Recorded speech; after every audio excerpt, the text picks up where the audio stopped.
Sibei ule mizo stock trader trong stock market daily clear hona September ni som puruk sang ni som ni pahat kan lo nei le do ni warning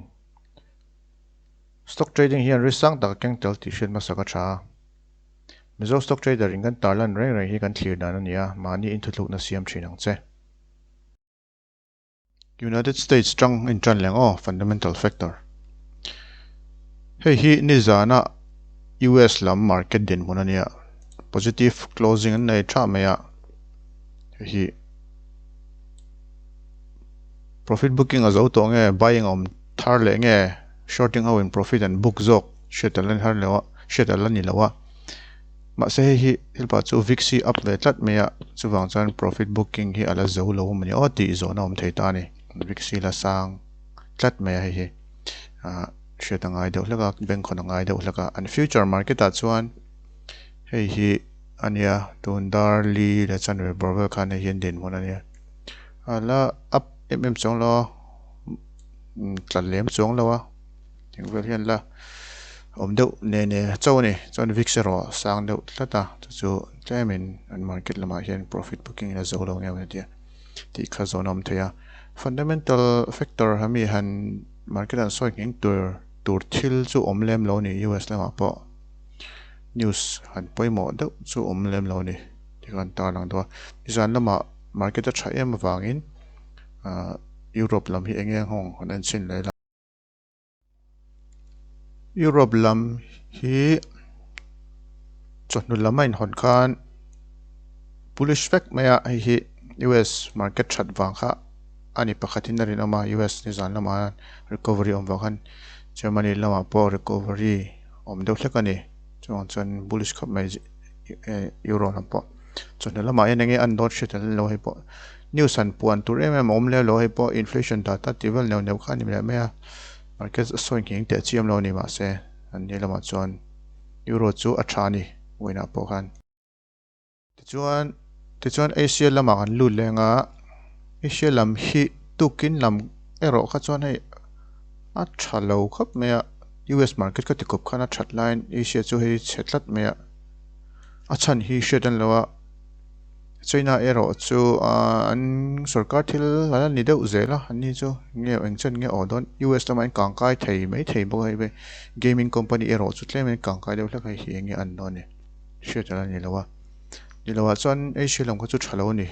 tukin kha chu negative closing nei deuh fur ni kan tar lang do huin kan market din mun kha chu lo clear vek nge ra turu khap me hi ni mina kanon tarlan mai dei hlaka hi wen po alang hong zel thowa go India sarkarin PLI scheme product link incentive scheme sector soma hian an theso ka paisa turu khap mai hian kan market kan en low fundamental factor market kan soi ngeng na sa ni sector heng hoi entaila heng sector ho hi paisa don tur approval an mu paisa don tur dila bank atanga thu vek thur an ta ni a big takin public sector bank atanga thu vek don ta ni atam zok chu public sector atanga kal le vek tur hin zel ta automobile pharmaceuticals telecom hei hi entingan sayang an ni tan chuan hei hi funding an nei na tur ta dikan an company dikan loan in tin ama an acquire le chau don ni company aduat khap mai economic boost na tur thila ni vek ani chona hi poi sector dang chone hi an ta ni heng zong hi 1,45,980 crore hi economy boost nan heng sector tinina an fan an nei thei turin the chuak talal mai hei market ti bull mm2 mai choni tani nimin khan ganon tarlan thengel de ya hi voina pola kangkai thoti ga cheng takinal langa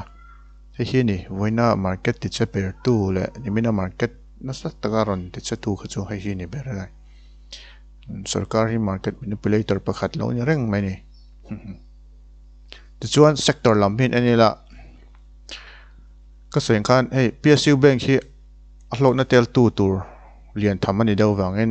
อัพไงบอกว่า SBI Bank ก็จะชักบไหมนะส่วน private bank ปะ IndusInd Bank ICICI Bank กตัก Bank จะชักไปก็วิ่งเข้าสู่ Bank เลี้ยวนี่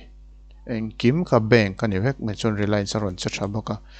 FMCG จะชักบอกว่า Financial ให้เขา profit booking ออกมาใน IT แหละไม่ดีละมาเห็น metal แต่กติกา IT คืออารอน all ตัดเชื่อมยัง banking ที่ที่อินทักเชงไทยวิวนี่วิ่งเข้าสู่อันไม่เห็น finance sector in อารอนคาร์นี่ last leg of bull เนี่ย private bank sector ที่underperform จะ underperform เลยตัว all time high แล้วก็พอ nifty all time high เช่นนายพอนเรา underperform จะหนูฟัวจะมันจะวิ่งนะส่วนหนูฟัวตัว big loan ให้สกัดเองแบงก์ลมซองและคอมพานีลมซองรอนเทช่วงนั้นแม่แบงก์เขาตั้งส่วน Happy Birthday ตีนางเวลนี่จะชับบนตัวปนี้ไว้กันจู2%ไล่เลยมูฟอ่ะจนลัดเก็บประจังคันกันเอ็นนังอัดเสียงเลยส่วนของจูให้ที่นี่ไว้ market เด่นหมดแล้วนี่มิน market เด่นหมดเสียงแต่ก็ Norcal ตู้เบอร์จูบนครบไหน large cap ลำเสียงตะกินหลังให้วิ่งจะแบงกันนี่กันดิค่ะ IndusInd Bank SBI Kotak Bank ICICI Bank Axis HDFC Bank เนี่ยดัง Bank ก็ปล่อยหมด private bank ก็ปล่อยหมดเขาส่งจู่ up ไว้กันนี่เฉลี่ยพอ 0.9% HDFC Bank แล้วนี่แหละ HDFC Bank 0.9% จนเราเป็นpoint สมทุม Nifty point สมทุมมาจังอ่ะสมนี้สุก contribute ชิมโดนที่เสียงสาร Reliance 1.9% HDFC และ Reliance เนี่ยเราเป็นpoint สมว่าเวลจน contribute ไม่เท่นี่ที่เวลนี่ point สมนี้จังอ่ะสมทุมจน contribute เสียงสารเจ้าที่เวลจนเนี่ยเว้น market เด่นมันก็ส่วน ITC ที่กุมอัชชาจะโตเราเข้าเว้นจู่รอนจะทราฟิลไม่อะนุฟัวลนัสัตโตเรื่องนั้นเบสใส่สันแต่เรื่องนั้นเบสอย่างนี้จะเราจะไม่ตัวนั้นเป็นเบสใส่อันนี้นรอนจะโดนเงี้ยนุฟัวเลยโดนที่ชีกันลังไอวิวใน ITC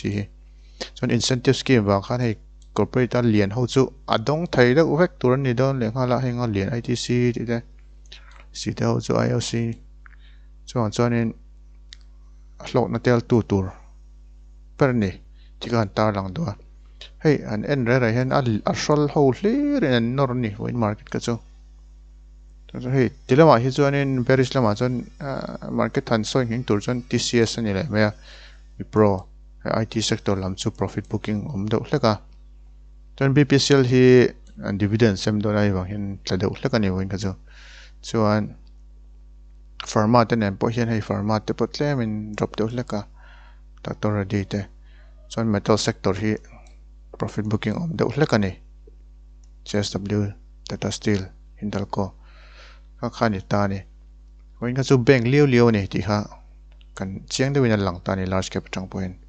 ตัวรู้ครับไหมอย่างเงี้ยอันเซลโดนี่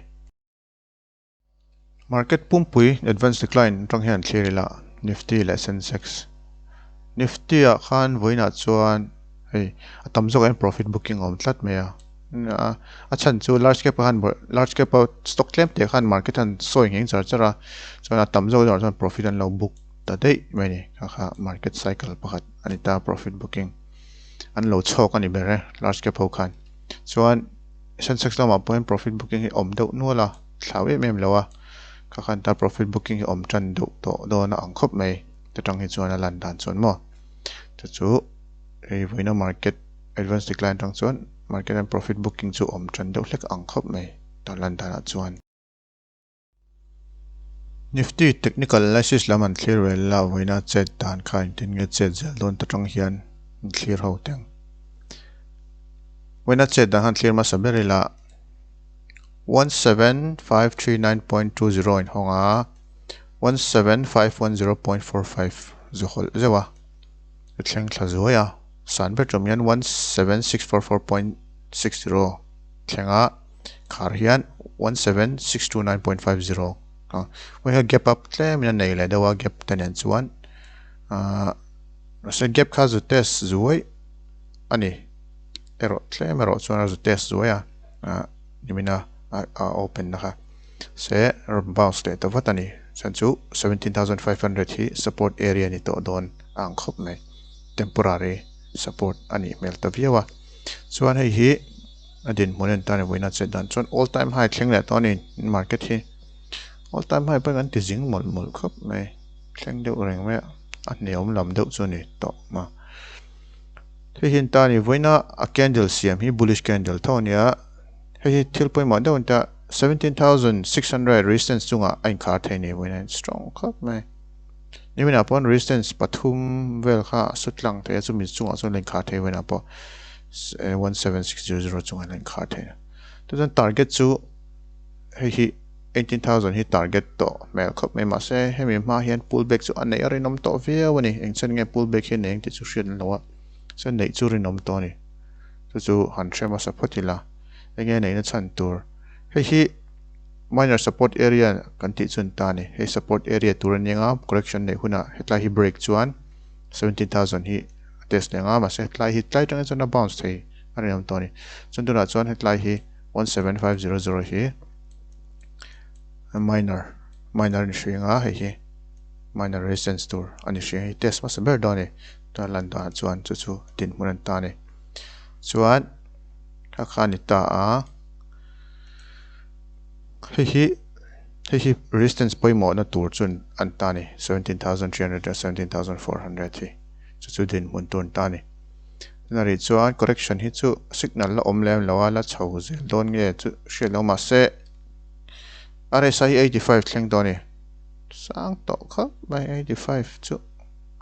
chơi chun do chun 85 hi chu a thleng mo khop me tun trum hi chu a bul ve chak mani hi ti hian kan thlir na kan la da tho 50 chan chu a cha sang do nge a chuk do don shethiam har tol tuk ni wen chu bank wang liu ani boka sarkar catalyst ani do boka a top na ni tong em last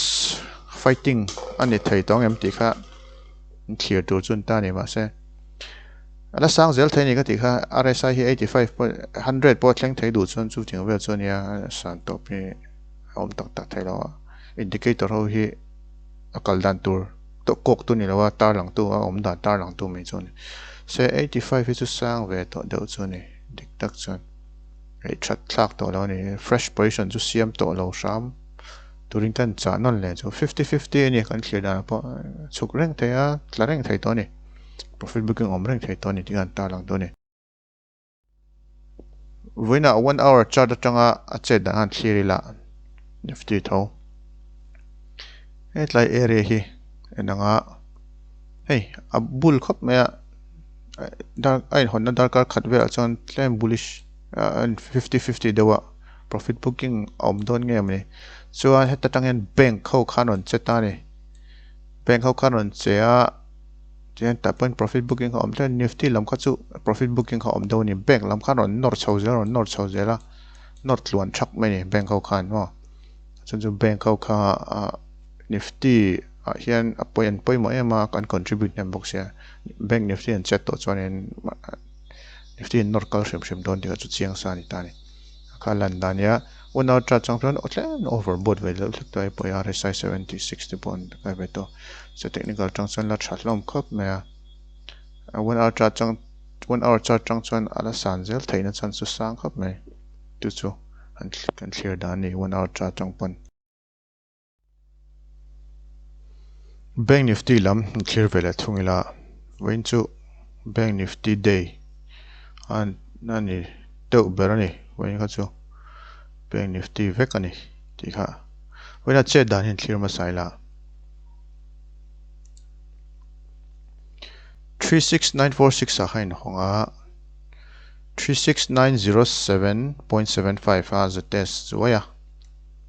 37720.15 tlengani chuan khar hian 37668.60 tlengani all time high ni when I move zong hi 867.9 ani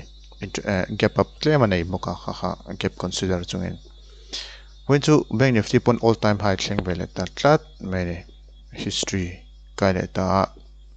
all time high hi chu ta kum thir lama all time high siam kha nia ta tang hian no fall ta char no fall ta consolidate pe char zon voina hian all time high ron thleng le ta chau ta ni consolidate rei boka ai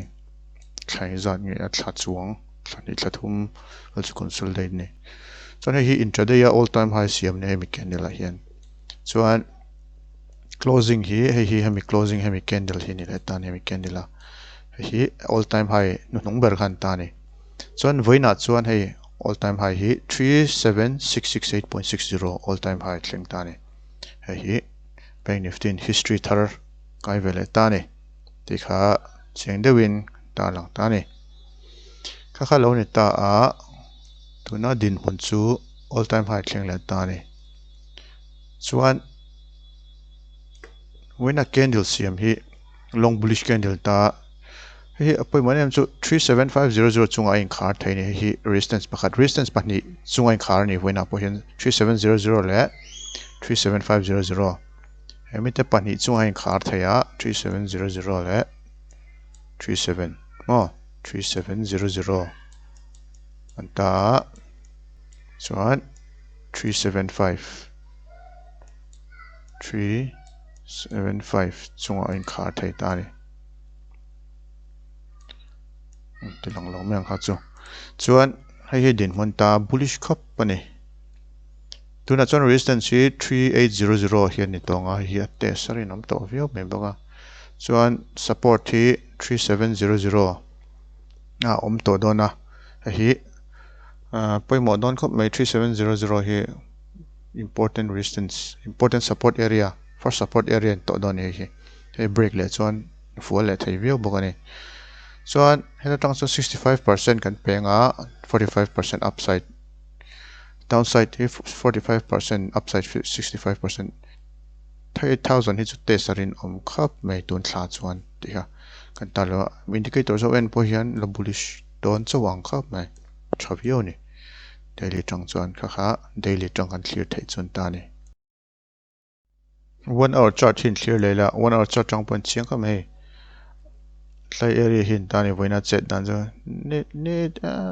profit booking 8 pom lo shim shim ni chau pur mani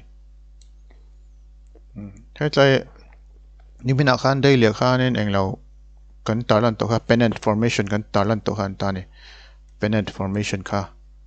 kan talan to khan a break ta voina chon chiang mang khein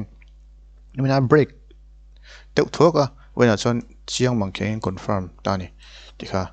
1 hour chart pon ma se 1 hour chart pon hi overbought there to a tlem chuan pull back vele select thei bok ani profit booking te po om vel thei bio ani option lam tang te po khanin chiang deuh na langa profit booking chu om ve thei to thau mai ti khan ta lang do pull back zeu ve thei bok ani hi overbought to khop me FII le DII khe segment voinan din mun en nila when chu FII lamin lei nem khop mai 1621.88 crore leya DI lam hian profit and book ve thunga same profit booking kha alang deuh tho ma se FII hian lia khu na sakhop mai chuan belkhom chuan lakhum chuan FII net buyers ani tani 826.75 crore leini lei nem khop mai manchu bull takani bull tak khan din monania chuan futures lama hian phenol lama hian hey kya segment an leya future market an lei boka chuan din mon an nor chho ve ve ni lelam tang khan bear sau kha nor chua ve kan tumani berina lang bear sau kha nor chua no bear sau kha an loss na sanga tang tam tak chu din monia chuan option data PCR data tang chuan Nifty lam bullisha bank Nifty lam bullisha future open interest rang pon bullish ve ni chu bullish sentiment tam khop me chu ani dan phung ni hoina chuan option table hi ani la interesting khop me hi card expiry turn ta tun card expiry mi chu kan en to longa card expiry mi turn ta hi tlai en tai la to chuanin 176500 hi resistance omna ber turn ta hi voina pa test trepa chuan 17600 hi minor support ani do ani hri dona ka chu zim vak lo khap mai hi nak tu lo mai thlak thleng le vianga chuan noi en tai hei profit booking po om nual mai a lelam profit booking om to ni option tang chuan ti han ta lang do kha tuna din mun ta profit booking ni chu om ton ai ti la kan soi sual mi alawang ti han ta lang do ni bank nifty lam hi an clear la hi po join top September ni som ni pathum expiry hi kan end tonga tla hian ta ni tla hian tlemin put writers le call writers in beile deuh hlek ta 37500 hi kan nimina kan hei poi modon ka ti kha tla hi poi modon khop mai ingting om tel don chonai resistance tur chun ta chonai support area tur chun na 3700 chon noi hi entai la hian table hi entai la noi hen profit booking chu om deuh hleka ma se hetlai point entry tharom veu nual mea consolidate pay le don ang khop mai bank nifty lam chu nak tuk lama hian nge an don nak tuk en data thar ber tu na chon consolidation phase on resistance hi 3800 an tonga chuan 37500 hi minor support ni ma se hi chu break ka rin om khop mai nge nak tuk en hemi level hi en thlangai do ni kha option atang kan mu thei chu ni ole khati zong kha mizo stock trader voina ta na market clear na kanon nei thei chu ni le ta lo follow zel la thei to pin ai tha in ron ti le zel kan tum don ya lo me